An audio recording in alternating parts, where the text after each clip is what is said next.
voy a invitar a que abran sus Biblias en el libro de Mateo capítulo 14, versículo 22 en adelante. Libro de Mateo capítulo 14, versículo 22 en adelante. Amén. Ponemos en pie y damos lectura en el nombre del Señor Jesucristo. ¿Está de acuerdo con la lectura, no? Entonces damos lectura en el nombre del Señor Jesucristo. Amén. Enseguida Jesús hizo a sus discípulos entrar en la barca e ir delante de él a la otra ribera, entre tanto que él despedía a la multitud. Despedida la multitud, subió al monte a orar, y cuando llegó la noche estaba allí solo. Y la barca estaba en medio del mar, azotada por las olas, porque el viento era contrario. Mas a la cuarta vigilia de la noche, Jesús vino a ellos andando sobre el mar. Y los discípulos, viéndole andar sobre el mar, se turbaron diciendo: ¡un fantasma! Y dieron voces de miedo. Pero enseguida Jesús les habló diciendo: tened ánimo, yo soy, no temáis. Entonces le respondió Pedro y dijo: Señor, si eres tú, manda que yo vaya a ti sobre las aguas. Y él le dijo: ven. Y descendió Pedro de la barca, andaba sobre las aguas para ir a Jesús. Amén. Padre, te damos gracias en esta hora por tu amor, por tu misericordia, porque tú eres bueno, Señor, y maravilloso, porque hasta aquí, Señor, usted nos ha ayudado, nos ha fortalecido. Y pido a ti, Señor, en el nombre de Jesús, que bendigas, Dios mío, esta iglesia. La bendiga, Señor, en esta hora. Que abras nuestro conocimiento, nuestro entendimiento, nuestro espíritu, para poder recibir esta palabra de ti, Señor.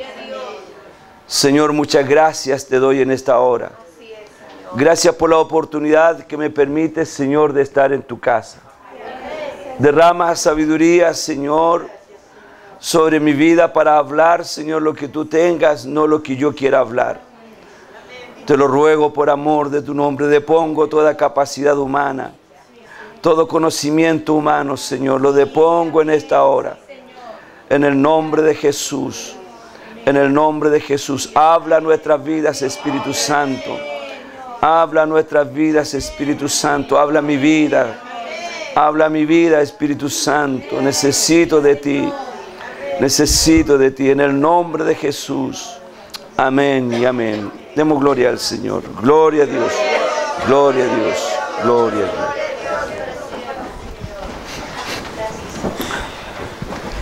Hace unos momentos atrás estaba con los hermanos en el discipulado y hablábamos de un texto bíblico que nos, valga la redundancia, que nos habla de la eternidad. Y les decía a los hermanos, nosotros tenemos una fecha de nacimiento y una fecha de muerte. Y ya ante la fecha, sí, si todo hay que morir. Entonces todos nacemos y todos hay que morir, ¿cierto? Algunos morirán a los 70, 80, 100, pero hay una fecha en que la persona muere, si Cristo no viene antes. Eso es la vida natural del hombre. Y antes de la fecha de nacimiento hay 9 meses de gestación, en que estamos en el vientre de nuestras mamitas. Pero antes de eso, dice la Biblia que nosotros estábamos desde antes de la fundación del mundo. Y eso es eternidad, ¿cierto? Y después de la muerte, también continúa la eternidad. Es decir, nosotros venimos de eternidad y vamos a eternidad. Ahora, ¿a qué eternidad queremos ir? ¿A vida eterna o muerte eterna. Y hablábamos de que la gente se pregunta qué va a ser del futuro. Y para ello recurre al tarot, a las cartas, a los hechiceros, que le digan qué es lo que va a pasar mañana. Pero lo más cierto que tenemos y que la iglesia debe de saber, que Cristo viene por su iglesia. Amén. Y que su eternidad no la puede jugar en una carta del tarot, consultándolo a una persona, sino que su vida, su eternidad, tiene que quedar bajo la mirada y bajo la voluntad de Jesucristo el Señor. Y les explicaba y les decía de una historia que escuché.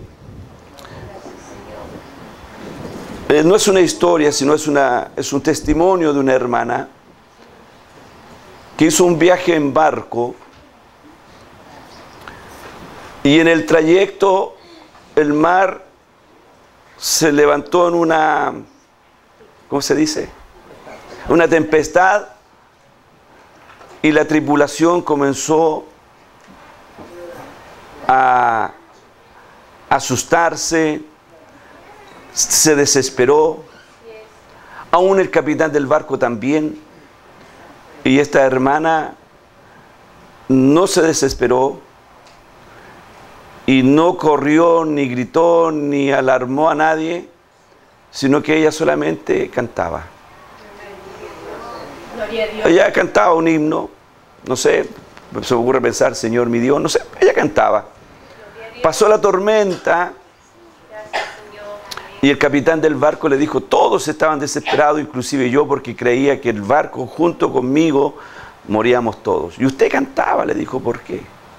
Entonces le dijo, mire, yo tengo dos buenas razones. Una, porque en el destino donde vamos está mi hija. Tengo dos hijas, le dijo. Y allá donde vamos, en el puerto, me espera mi hija. Y mi otra hija murió, dijo. Y ella está en el cielo. Así que le dijo, lo que pasara, si pasábamos la tormenta, yo me iba a encontrar con mi hija allá en el destino, en el puerto. Y si moría, yo me iba a encontrar con mi hija que estaba allá en el cielo. O sea, le dijo, lo que pasara, de una u otra forma, con una de mis hijas, yo me iba a encontrar. No sé si me logra entender la reflexión. En esta mañana, con la ayuda del Señor, ¿perdón? La primera noticia, una hija viva y la otra muerta. Entonces, en esta mañana, quiero que analicemos un poquito esta vivencia. Cuando Jesús multiplica los panes y los peces, y la gente no se quería separar de Él, quería que siguiese haciendo este prodigio, estos milagros. Los discípulos estaban empapados de milagros, empapados de prodigios. Y la palabra dice, enseguida Jesús hizo a sus discípulos. Esa palabra hizo es emplear fuerza, es obligar, no es empujarlo, pero es obligar a que hagan algo, hizo. No es algo que les pidió, sino que los forzó. Y uno podría decir, los discípulos estaban en rebeldía. Si es así que estaban en ese momento, créame que yo los comprendería. Porque si yo estuviese al lado de Cristo, viendo cómo hace prodigios y milagros, la verdad es que no me querría separar del lado de Él. Me imagino que los discípulos pasaban exactamente lo mismo. Tanto así que hizo que se metieran en la barca. Jesús los obligó, métanse en la barca y vayan delante de Él. O sea, váyanse adelante a Capernaum. Tenían que cruzar el mar de Galilea, son 180 estadios, más o menos el ancho. No es, eso se pasa en un par de horas de navegación. El mar no era igual como que usted dice, vamos a ir aquí a la playa, el mar. No, esto era un lago, es como cuando alguien va a Villarrica y cruza de Villarrica a Pucón. Eso era el mar de Galilea. No era el mar así como usted lo ve abierto, como no, es un lago. Ya. Es un lago pequeño inclusive. Jesús los envía a Capernaum, nos envía a que crucen al frente. Y el relato bíblico dice, lo hizo entrar en la barca e ir delante de él a la otra ribera, Capernaum. Entre tanto que él despedía a la multitud. Despidió a la gente que habían se visto beneficiada de los panes y los peces. Despedía a la multitud, subió al monte a orar aparte. Jesús oraba. Jesús normalmente estaba en oración. Jesús normalmente estaba en contacto con el Padre. No hacía nada sin consultarlo al Padre. Es por ello que vemos a Jesús a través de la Biblia orando, meditando, congregándose, haciendo la voluntad plena del Padre. Pero en la Biblia no vemos a un Jesús reuniendo a los discípulos, pidiéndole un consejo que hacer. En la Biblia no vemos a un Jesús pidiéndole perdón al Padre. En la Biblia no tenemos a un Jesús reconociendo un error de una mala palabra. En la Biblia no tenemos a un Jesús pidiéndole perdón a la multitud porque les ofendió. En la Biblia no tenemos nada respecto de Jesús que se haya equivocado, que haya errado o que haya pecado. Porque Él no hacía nada, absolutamente nada, sin antes no consultarle al Padre. El Padre iba delante de Él, indicándole qué hacer, indicándole qué decir, indicándole lo que había de acontecer, cómo hacerlo y qué hacer. Es por ello que no vemos a un Cristo equivocándose. Es por ello que no vemos a un Cristo pidiendo perdón. Es por ello que no vemos a un Cristo pidiendo consejos. Porque Él tenía una relación plena con el Padre a través de la oración, a través del ayuno. Es por ello que no se equivocaba. Es por ello que no erraba en su andar. Contrario a lo que hacemos nosotros. Aun cuando oramos, erramos, nos equivocamos y muchas veces tenemos que pedir perdón a Dios y muchas veces tenemos que pedir perdón también a nuestros hermanos porque por una palabra, por un acto, por algo que dijimos o no hicimos, ofendemos y tenemos que salir a pedir perdón. En Cristo no ocurre ello. Si nosotros tomásemos este mismo ejemplo de Cristo, nos debiera ocurrir algo muy similar. Debiese ocurrirnos algo muy similar. Ahora bien, ¿quién tiene una hoja en blanco? Déjate de un ejemplo.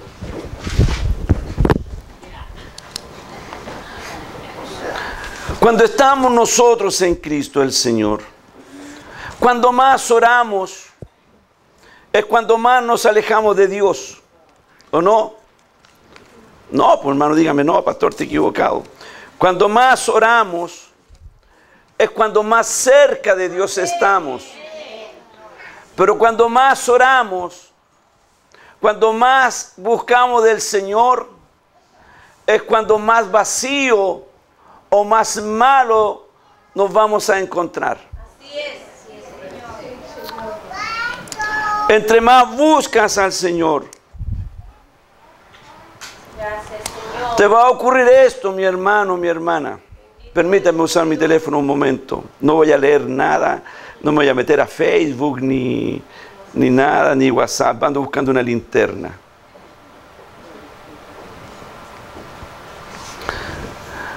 Cuando yo me acerco más a Cristo, haga cuenta que este es usted, soy yo. Y que esto es Cristo. Gloria a Dios. Mientras estoy lejos, yo no puedo ver lo que hay en mí. Pero entre más me acerco a la luz, usted se fija que hay una manchita, ¿es cierto? Entre más me acerco a la luz, la mancha va a resaltar más. Porque delante de Cristo mi vida está descubierta. Y cada vez que me acerque más a Cristo, voy a ver las manchas que hay en mí. Voy a ver los defectos que hay en mí. Y me voy a encontrar más indigno delante a la potente luz de Cristo el Señor. Eso ocurre cuando usted ora al Señor, cuando oramos al Señor. El orar produce bien. El orar produce bienestar para el hombre y para la mujer. El orar trae sanidad. El orar trae fe. El orar trae convicción. A través de la oración somos fortalecidos. A través de la oración somos enriquecidos en el Señor. A través de la oración aprendemos a conocer a Jesucristo. A través de la oración tenemos nosotros solución a nuestros problemas. A través de la oración nosotros también podemos experimentar el gozo del Espíritu Santo. Qué importante es la oración. Si Jesús se apartaba a orar, cuánto más nosotros, seres mortales, seres imperfectos, seres que cometemos errores y que faltamos de Dios. Si Jesús se daba el tiempo para estar a solas con el Padre, cuánto más nosotros necesitamos de ese tiempo de estar a solas con Dios para poder ver estas manchas que muchas veces la luz, si está lejos, no las podemos dimensionar en nuestras vidas. Pero cuando nos acercamos a Cristo el Señor, comenzamos a ver lo mal que estamos, comenzamos a ver los errores que cometemos y comenzamos a ver aquello que a Dios no le agrada y que está en nosotros. Es decir, la oración es una herramienta poderosa en el Señor para poder nosotros vernos a nosotros mismos. Amén. Que el Señor nos bendiga. La oración.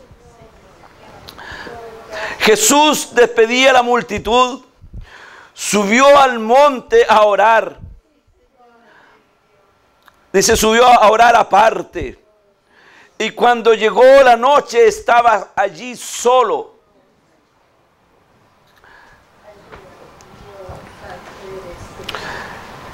Cristo en su soledad, Él y el Padre. Hace un tiempo atrás, no me recuerdo quién fue que predicó y habló sobre la mujer que le iban a cobrar las deudas que había dejado su esposo difunto.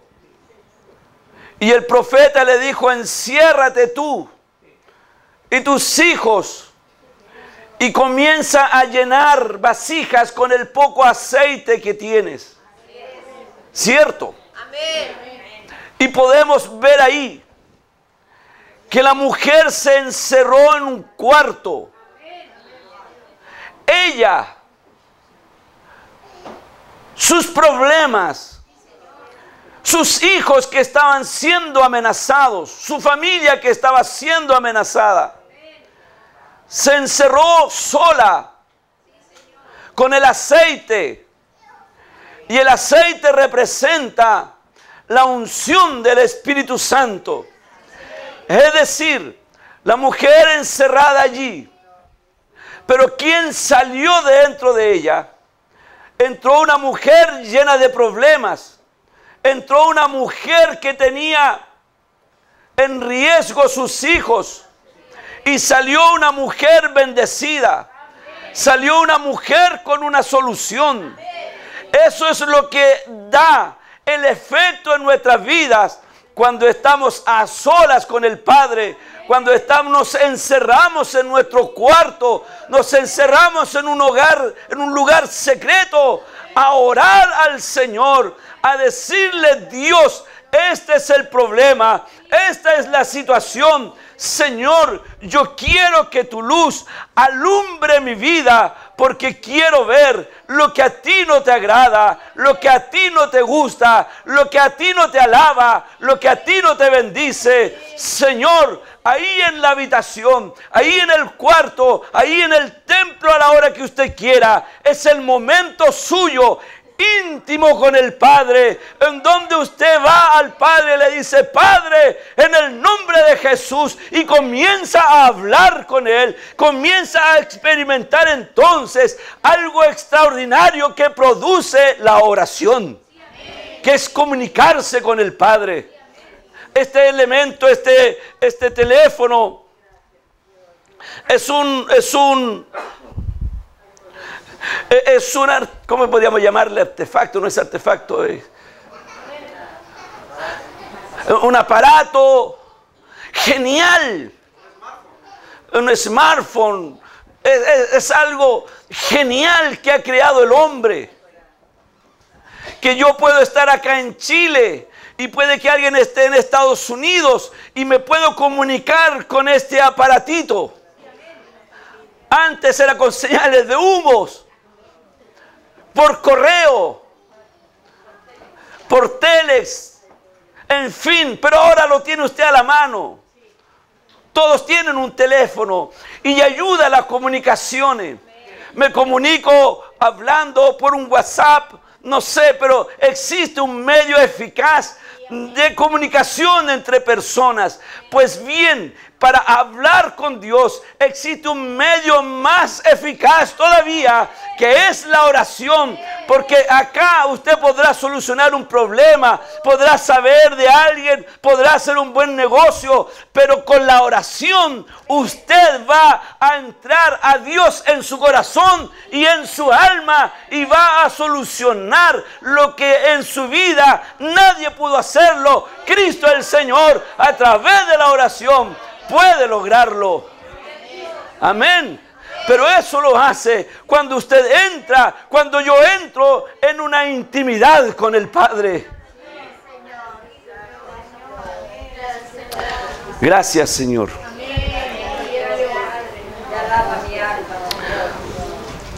Bien.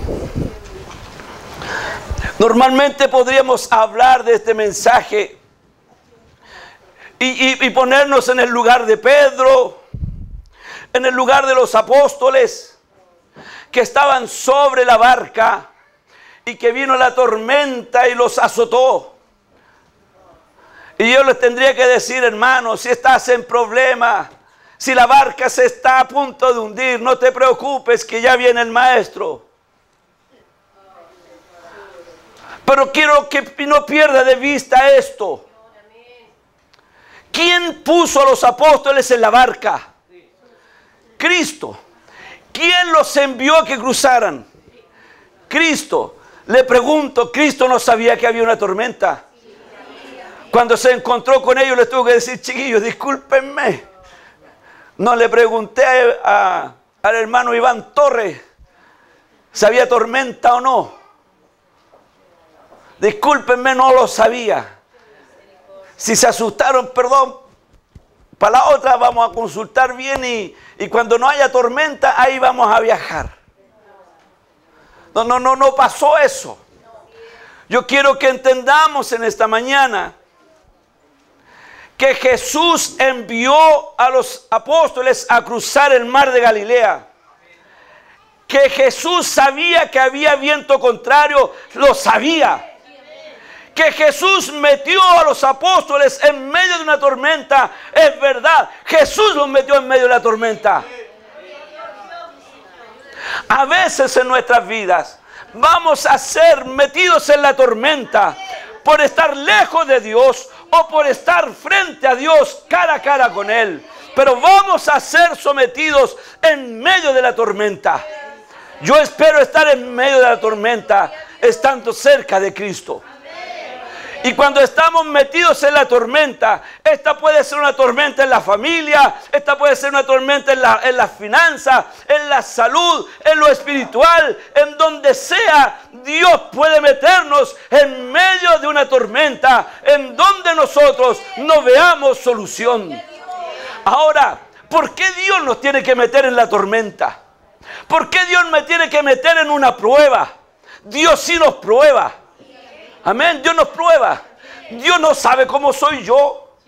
Sí, Dios sabe cómo soy yo. Así como Dios sabía que había un viento en contra y que se levantaría una tormenta y metió a la gente ahí, a los apóstoles.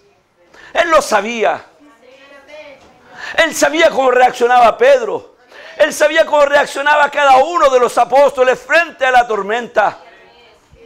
Él todo lo sabe, hermano querido.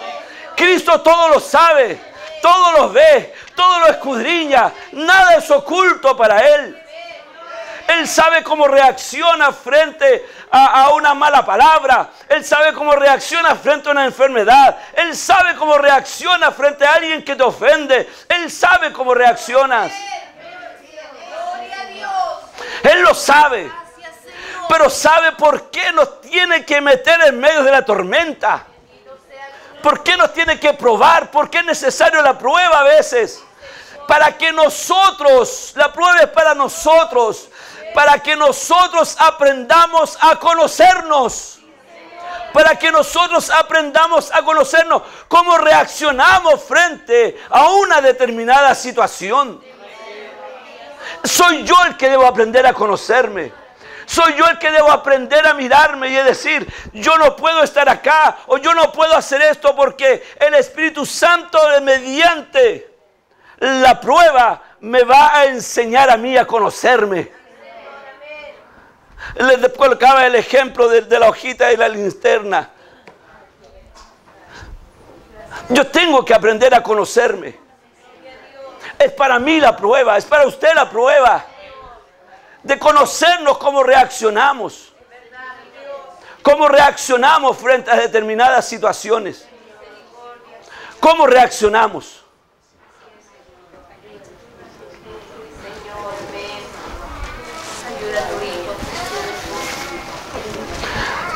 Es que Dios no sabe cómo yo lo hago. Sí, Dios sabe. Dios sabe si somos iracundos o no. Si somos explosivos, si somos, como dicen los psicólogos, introvertidos, extrovertidos. Eso Dios lo sabe de siempre lo ha sabido. El problema es que yo no lo sé. El problema es que yo puedo decir, yo conozco algo de Cristo, usted puede decir lo mismo. Pero de nosotros todos los días nos asombramos de cómo reaccionamos. Hay gente que frente, por ejemplo, a un terremoto reacciona, corre para todos lados como que si el leito allá no estuviera terremoteando. Si para donde corra va el terremoto. ¿No me entiende? Otros se quedan tranquilos, quietos, todos reaccionan de forma distinta. Hay gente que dice, no, a mí me pasa eso, yo no sé qué hacer. Yo me salgo de sí y hago cualquier cosa. Y es porque no nos conocemos. La prueba es para ello. Para que aprendamos a conocernos. Los discípulos, claro, cuando estaban con Jesús y Jesús multiplicando el pan y los peces, ellos se abanicaban. Oh, qué bueno estar con Jesús, esto sí que es vida. Más encima sobraron 12 cestas, podría decir una para cada uno. ¿Me entiende, no? Porque 12 cestas dice que sobraron. ¿Cuántos apóstoles eran? Discípulos eran 12. ¿Dónde podrían decir una para cada uno? Más encima buena la distribuía. Entonces era todo bien. Pero ¿qué pasó frente a la tormenta? ¿Cómo reaccionaron? Reaccionaron de la misma forma que cuando estaba Jesús ahí. ¿Cómo reaccionaron? Los discípulos viendo, más la cuarta vigilia de noche Jesús vino sobre ellos. Y los discípulos viendo andar sobre el mar se turbaron. Frente a la tormenta se turbaron. Vieron a Cristo y se turbaron. Y dijeron, es un fantasma el que viene ahí. Pedro le dice, si eres el Hijo de Dios, permite que yo también camine entonces. O sea, reaccionaron de la forma menos indicada. Aquellos que estaban al lado de Jesús, aquellos que le conocían, cuando lo vieron pensaron que era un fantasma. ¿Por qué? Porque no reaccionaron bien frente a la tormenta. Sus reacciones no fueron las que se esperaban a lo mejor. Si usted, el esposo, de repente ve a la esposa así de lejos, es un fantasma, mi señora. Usted diría, ¿cómo? ¿Pero cómo? ¿Será o no será? Es un fantasma. Bueno, a Jesús lo venían viendo ahí. No sé si me logran entender, ustedes se ríen, pero eso les pasó. Si vivían con Jesús y cuando lo ven caminar, ven algo sobrenatural, es un fantasma. Aquí más encima está tormenta, el barco que ya se hunde, y más encima ahora un fantasma. Todo malo, diría el otro, todo malo. Aquí jodimos. El que no muera ahogado va a morir de susto. Todo mal. Porque no nos conocemos. Aún es más, cuando se nos presenta a Cristo lo desconocemos. ¿Y esto qué es lo que es? ¿Y esto qué es? ¿Será de Dios? ¿Será, como dice el pastor Patricio? Voy a tener que pedir 3 confirmaciones porque parece que esto no es de Dios. No rechacen la prueba, hermano. Porque la prueba es para que nos aprendamos a conocer. No yo a conocerlos a ustedes, ni ustedes a mí. Es para que nos conozcamos nosotros mismos. Cómo reaccionamos frente a la prueba. Que el Señor nos bendiga. Que el Señor nos bendiga. En la prueba hay cansancio. El luchar con el mar y el viento en contra produce cansancio y desgaste. En el mar de Galilea, los discípulos, la única solución fue que tenían que mirar a Cristo. La prueba, hermano querido, escúcheme bien porque esto es muy importante. La prueba es para que aprendamos a conocernos y en la prueba aprendamos a mirar a Cristo. Amén. ¿Me escuchó? La prueba es para aprender a conocernos y en la prueba aprender a mirar a Cristo. Amén. Ese es el objetivo y la finalidad de la prueba. Por lo tanto, hermano querido, hermana querida, hermano amado, le tengo que decir que la única solución en medio de la prueba no se llama el banco, no se llama a este o al otro o al vecino. En la prueba, la única solución se llama Jesucristo el Señor. En medio de la prueba, el único que trae solución es Jesucristo. Jesucristo solamente.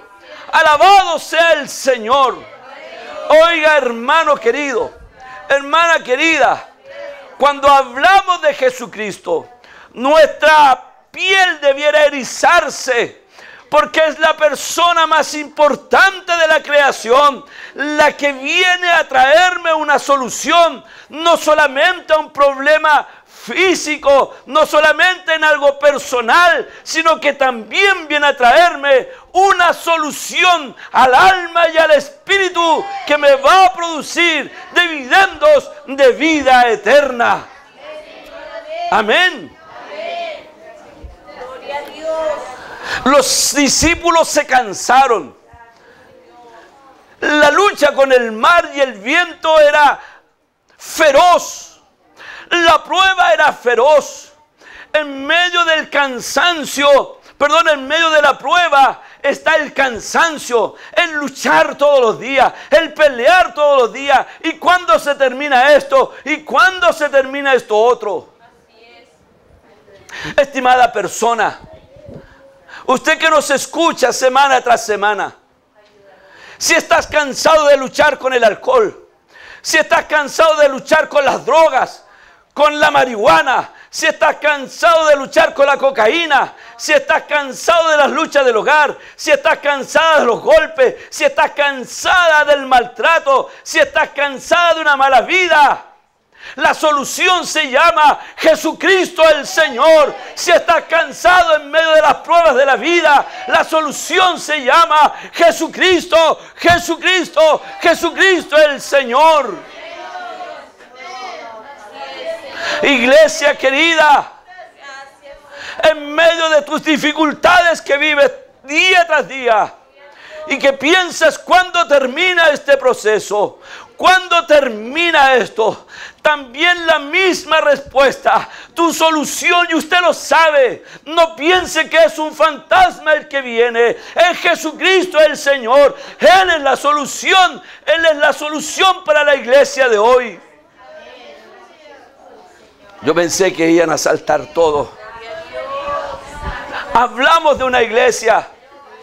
Decimos la iglesia es esto, la iglesia es esto otro. A la iglesia le falta esto, a la iglesia le falta esto otro. A todas esas carencias de la iglesia. La iglesia soy yo, iglesia es usted. A todas las carencias de la iglesia, la solución es Jesucristo. Solamente Jesucristo. La iglesia no es del pastor, la iglesia no es del oficial, de la pastora, no. La iglesia es de Jesucristo el Señor. Él la compró, Él pagó por ella, Él murió por ella, Él la redime con su preciosísima sangre.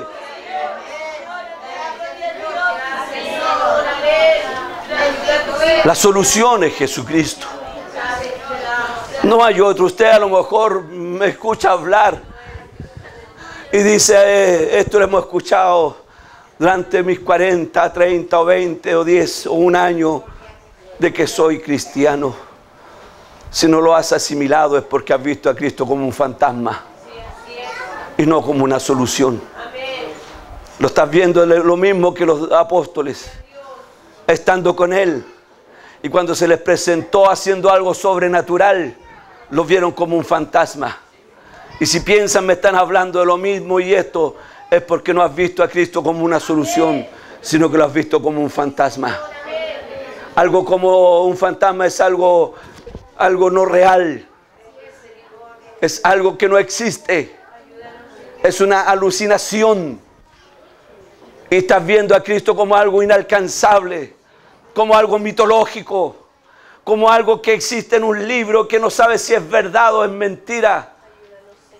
Pero te tengo que decir que el Cristo que tienes, si lo ves como un Cristo mediocre, si lo ves como un Cristo pobre, si lo ves como un Cristo débil, no te sirve. Ese Cristo no te sirve. El Cristo que te sirve es el Cristo de la Biblia. Es el Cristo que anda sobre el mar. El Cristo que te sirve es el que resucita a muertos. El Cristo que te sirve es el que pone en pie a los paralíticos. El Cristo que te sirve es el Cristo que expulsa a los demonios. El Cristo que te sirve es el Cristo que hace que la lengua del mudo se desate, que los ojos del ciego se abran. Ese es el Cristo que te sirve, amada iglesia. El Cristo que te sirve es el Cristo que da la vida por sus ovejas. El Cristo que te sirve es aquel que derrama su sangre para que tengamos perdón de pecados y vida eterna. Alabado sea el Señor. Alabado sea el Señor. Te alaba mi alma, Jesús. Pedro lo entendió y pudo caminar sobre las aguas y pudo ir a Jesús. Dice que caminó sobre las aguas y fue donde Jesús. Eso es lo que Dios quiere de la iglesia. Que podamos caminar sobre la tempestad. La tempestad azotará. La barca casi se hundirá. Pero el que vea a Jesús, como el Hijo de Dios, podrá caminar sobre la tempestad y podrá ir sobre Jesús. Alabado sea el Señor. Y le dijo, ven. Descendiendo Pedro de la barca, andaba sobre las aguas para ir a Jesús. Iglesia, hermano que está sufriendo, estimada persona que está sufriendo, Jesús te dice las mismas palabras que a Pedro. Ven, ven y camina sobre la tempestad, camina sobre el problema, camina en dirección a la persona correcta, Jesucristo el Señor. Iglesia, Cristo te dice en esta hora, ven.